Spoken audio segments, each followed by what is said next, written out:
All right, so again, this is where we left off. We were talking about RR Lyra and Cepheid variables. The RR Lyra generally have a period in the, around a day or less. All right, so that's those are considered the RR Lyra.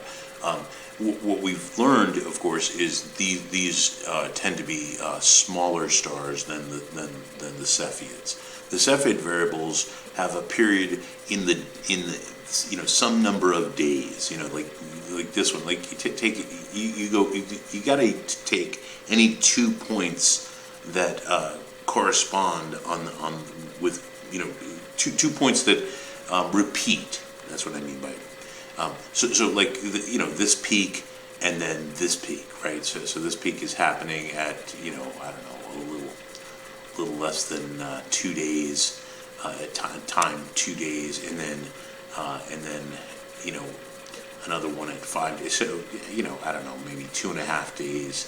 So you'd measure this very, very carefully. And by the way, you can measure it not just from the peak to peak. You can go from trough to trough. It's going to give you the same period.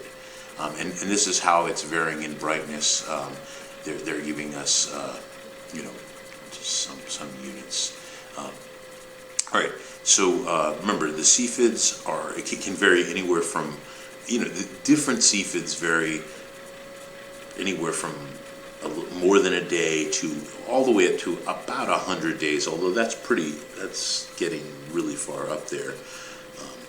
Generally they're in the like handful of days, but in the units in days. Okay, so that's the main thing, is the units of Cepheid variables. The period of Cepheid variables are in days. The ones for these RR Lyra are generally in less than a day. All right. What else? So because the Cepheids are brighter,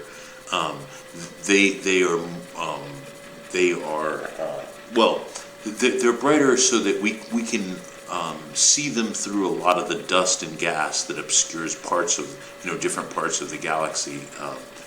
When they're bright enough. The RR Lyras, which are not quite as bright, it's a little more difficult to see them when you're looking into the gas and dust of our galaxy and even in other galaxies. But we do see these things in other galaxies. We do see both of these types. By the way, there's another class of variable star called a Mira variable, MIRA, Mira variable, and they are very low. So the Mira variables are in the hundreds of days. So that's they're extremely long. So short variable stars are Lyra, medium, Cepheid, and then the Mira variables are the long ones. All right, so they're not showing the Mira here, but now why does a star vary in brightness? Okay, so these are stars that have left the main sequence. In other words, they of course have ceased hydrogen fusion in their core. Okay, that's important. That's why they've left. Here's the main sequence, of course, and that's why they've left the main sequence. So notice the RR Lyra are they generally are all about the same brightness, right around 100 times the luminosity. They're about 100 times the luminosity of our sun, right? So the luminosity of our sun it would be right about here, which would be. Remember, these are all in solar units. We always use solar units. Usually use solar units for luminosity. Anyhow, this region right here that's shaded is called the instability strip, and I'll explain what its name almost describes what it is. Right, the star is not able to stabilize, because it's a dying star, first of all. There are times when gravity is winning. Remember, there's always this battle between the inward force of gravity that's squeezing the star and then the outward push due to various things. While it was on the main sequence, it was, of course, the thermal pressure due to fusion, right? Fusion was pushing back against gravitation. And then when the hydrogen fuel supply runs out, then these stars leave the main sequence. You might remember from, I think it was chapter 20, that the low mass stars will go into this horizontal region right here. These are our Lyra. These are these low mass stars that go to about 100 times the mass of the sun. Because they're physically getting larger, and so the luminosity goes to about 100 times the luminosity of our sun because they've physically blown up. Because of course, that's after helium has ignited.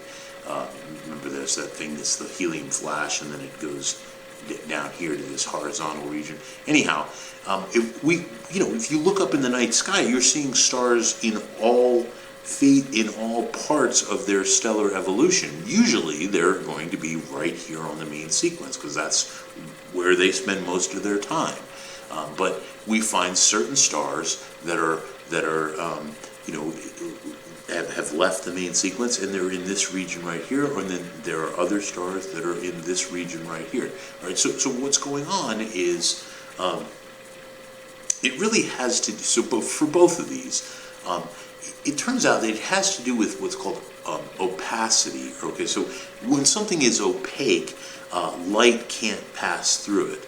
And so if you think about that for just a moment, a normal star, a star that is on the main sequence, it certainly has a certain amount of opacity. It's holding in some of that thermal energy. And that, so that's holding on to some of that heat, but of course the fusion process is supplying more heat, and so some of that energy, of course, escapes out into space, right? That's what the star is doing. It's radiating out into space. But then there's an equilibrium between the inward force of gravity and the outward push, or the outward thermal pressure. Okay, so what happens with these stars is, if you think about it for just a moment, if the atmosphere of these are physically larger, right? So what has originally happened to these stars is as they leave the main sequence, the hydrogen fuel supply runs out, but then the star begins to contract. So it's getting smaller. The gravity's squeezing it, and then what'll happen, of course, is then helium fuses. Okay, and then when helium fuses, remember that's at about 100 million Kelvin. When that happens, then of course then the star will physically get larger, right? The helium gives off more energy, so the outer layers of the star puff outward, and so these things physically become larger and more luminous. All right. So the thing is, if all the heat can't escape, right? What will happen is the opacity, all right, the amount of transparency, if you will, to the light being able to escape from the star itself, will cause the heat to be trapped. And see, when heat is when just like any object that you're used to in life, right? I mean, normal everyday human life. When something heats up, it expands. And then when something cools down, it contracts, it gets smaller, right? And so that's really what's going on with the stars in this region called the instability strip, right there. Because heat is being trapped, it heats up, but that heating up is causing, whatever fusion process is going on. Usually it's probably helium, but it could even be carbon for these more massive stars. But see, because you're heating up more, you're getting more of that fusion reaction taking place. Remember, that's not going to take place for a great deal of time. Certainly not compared to the amount of time that the star's on the main sequence. But then the star will expand, right? It'll begin to it'll grow in size, and when it's doing that, when it's growing, and then the fusion process, exceeds the amount of energy, exceeds the ability for all that energy to leave the star, and so that then it heats up again. So it's basically it's heating up and cooling down. In a small little region, it's heating up and cooling down, and so that it's varying its brightness.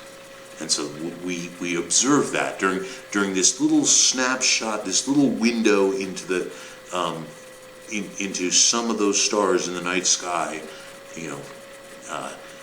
are undergoing this, right? Now, obviously, we're only seeing a small fraction of all the stars in the night sky that are doing this, but there's enough of them that we can actually make use of this. All right, now what is the thing? What is the big? There, let's see. Okay, so this is the big picture. Okay, so I was trying to explain, what this instability strip is, but it's the use of it that's really important. It's just an incredibly useful tool. All right, what it does for us is, for the RR Lyra variables, it gives us the luminosity.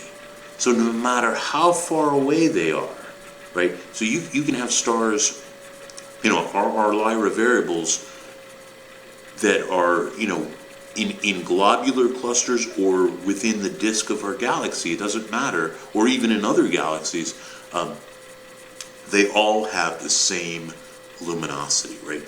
Because they're all, right here at about 100. I mean, there's a small range of that, but that's part of the uncertainty. And Cepheid variables, okay, so there turns out to be a relationship between the period. Okay, so the period's here on the horizontal axis. So if you know the period, let's say it's 5 days, right? So you go up, straight up from 5 days, and then you find this line, and then you go over to this vertical axis, and then you would read off what the luminosity is in solar units. So something that has a period of 5 days. In other words, all Cepheid